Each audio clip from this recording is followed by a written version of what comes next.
ધોરણ 12 English unit 3 read 2 stress control exercise.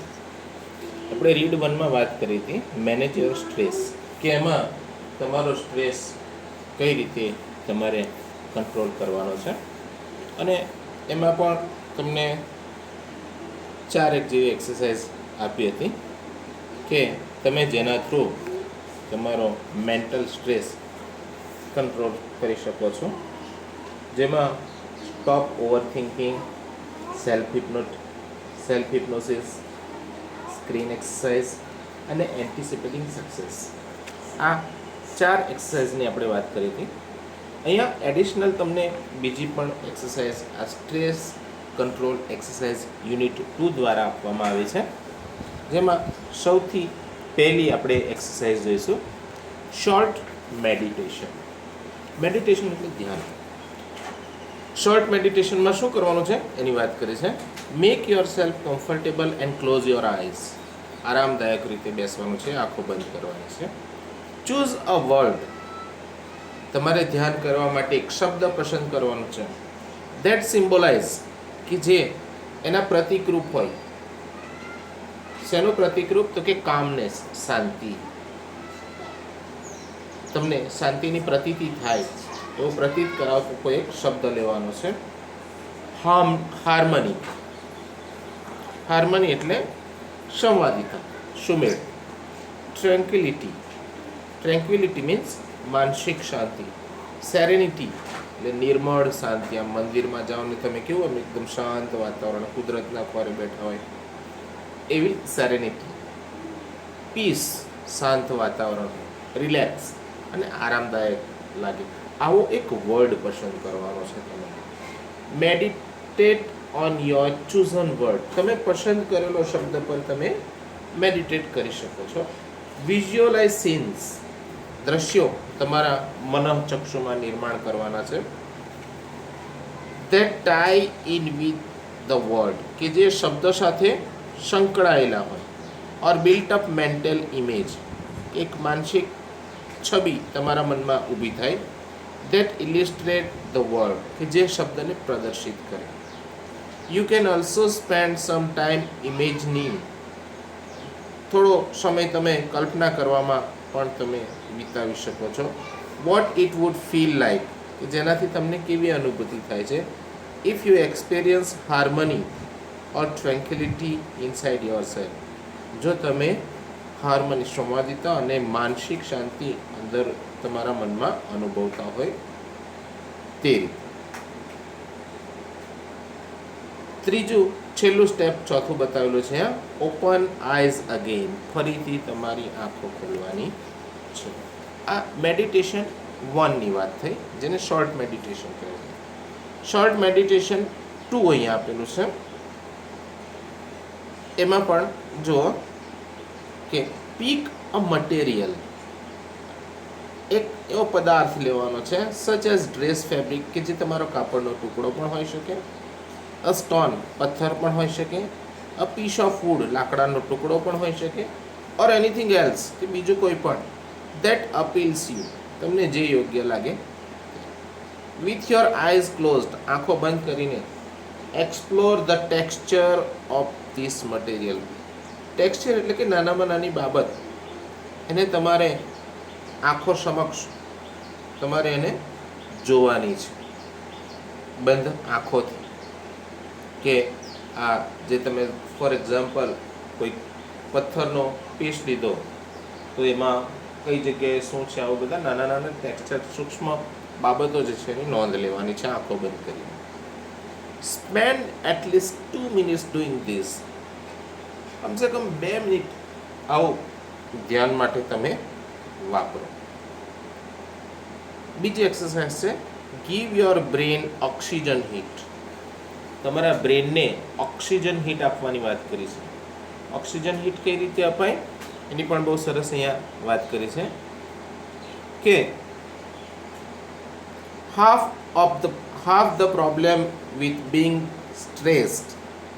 તણાવ આવવાના અડધા પ્રોબ્લેમ્સ શું હોય છે? And enable to concentrate properly is that, અને યોગ્ય રીતે ધ્યાન ન આપી શકવાના અને માનસિક તાણ આવવાના અડધા કારણોમાંનું છે that you don't breathe deeply enough to supply your brain with sufficient oxygen. તમે ઊંડો શ્વાસ નથી લેતા કે જેનાથી ઓક્સિજન તમારા બ્રેનને, મગજને મળી શકે. when we get stressed, જ્યારે આપણે દબાવમાં હોઈએ છીએ ત્યારે, ચિંતામાં હોઈએ છીએ ત્યારે, we tend to hold our breath, આપણો શ્વાસ અટકી જાય છે, or only breathe in shallow way, અથવા તો આપણે એકદમ ટૂંકા ટૂંકા ઉપરથી શ્વાસ લેતા હોય છે, using only the top part of our lungs, ઉપરના ફેફસાનો ભાગનો ઉપયોગ કરીને ટૂંકા શ્વાસ લેતા હોય છે. in order to deepen your breathing, તમારા શ્વાસને ઊંડા લેવા માટે, and get oxygen all the way up into the brain again, અને મગજમાં ઊંડે સુધી શ્વાસ લઈ જવા માટે, do the following exercise for 2 minutes. 2 minute માટે આ એક્સરસાઇઝ કરવાની છે. First, rub both your hands together, તમારા હાથ ઘસવાના છે, for a moment to create energy, હાથમાં થોડી ગરમી આવે ત્યાં સુધી.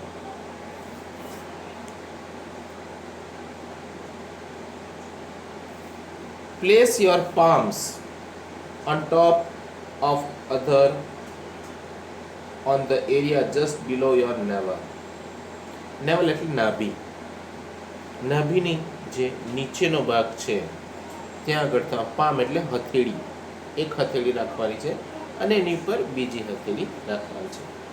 બ્રીથ કોન્શિયસલી, સભાનતાપૂર્વક શ્વાસ લેવાનો છે, ઇન યોર બેલી, બેલી એટલે જે ઉદરનો ભાગ છે ત્યાં આગળ. Making your palms rise every in breath, જ્યારે અંદર શ્વાસ લો ત્યારે તમારા હાથ ઉંચકાવા જોઈએ, એ રીતે બેલીમાં, ઉદરમાં શ્વાસ લેવાનો છે. Imagine breathing oxygen into your brain, તમે એવી કલ્પના કરવાની છે કે તમારા બ્રેઇનમાં ઓક્સિજન જઈ રહ્યો છે. બીજી એક્સરસાઇઝ છે ક્રાઉન પુલ. ક્રાઉન એટલે મુકટ, મુંગટ જે આપણે પહેરીએ તે મુંગટ ઉપરની બાજુએ ખેંચીએ ને આપણે, ક્રાઉન પુલિંગ જે એક્સરસાઇઝ છે એ એક ભાગ છે. વેન વી બ્રીથ, જ્યારે આપણે શ્વાસ લઈએ છીએ, there is a microscopic movement of the cranial bones. cranial bones એટલે ખોપડીના જે હાડકા છે એમાં માઇક્રોવેવ સૂક્ષ્મ હિલચાલ જોવા મળે છે જ્યારે શ્વાસ લઈએ છીએ ત્યારે, જે આપણને ખબર પડતી નથી. which in turn allow the cerebrospinal fluid, જેના લઈને શું છે cerebrospinal fluid એટલે કે જે આપણી જે સેરિબ્રોસ્પિનલ નામનું જે ફ્લુઇડ આવે તે freely through the spinal column and the skull.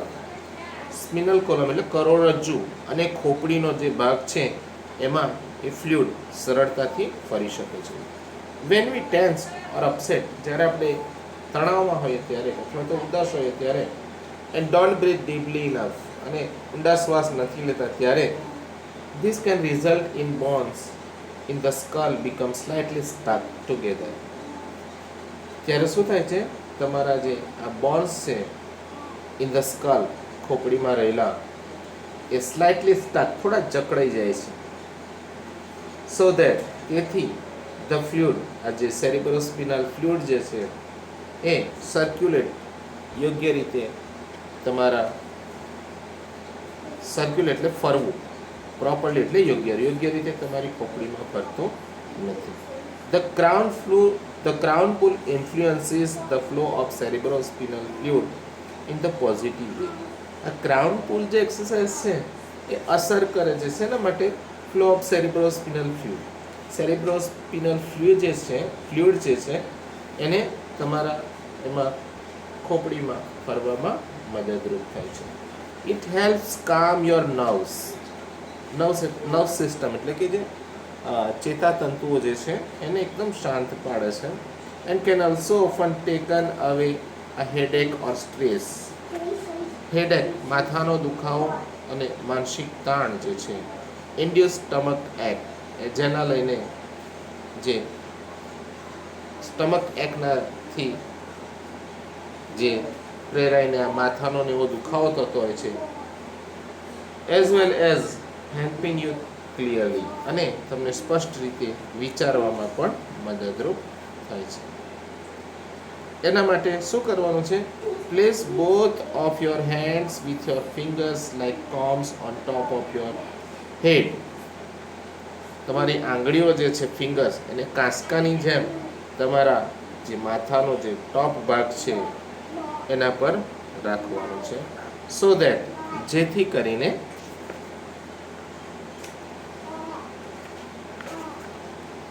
Your little fingers, તમારી જે નાની આંગળીઓ જે છે, touch your hairline at the front, આગળની બાજુએ જે નાની આંગળીઓ છે એ કપાળના આગળના ભાગે આવે એ રીતે તમારે એને ગોઠવવાની છે. ફર્મલી press down on your own scale, તમારી ખોપડીનો જે ભાગ છે એમાં ખૂબ દબાણ આપવાનું છે તમારે, જેટલું આપી શકાય.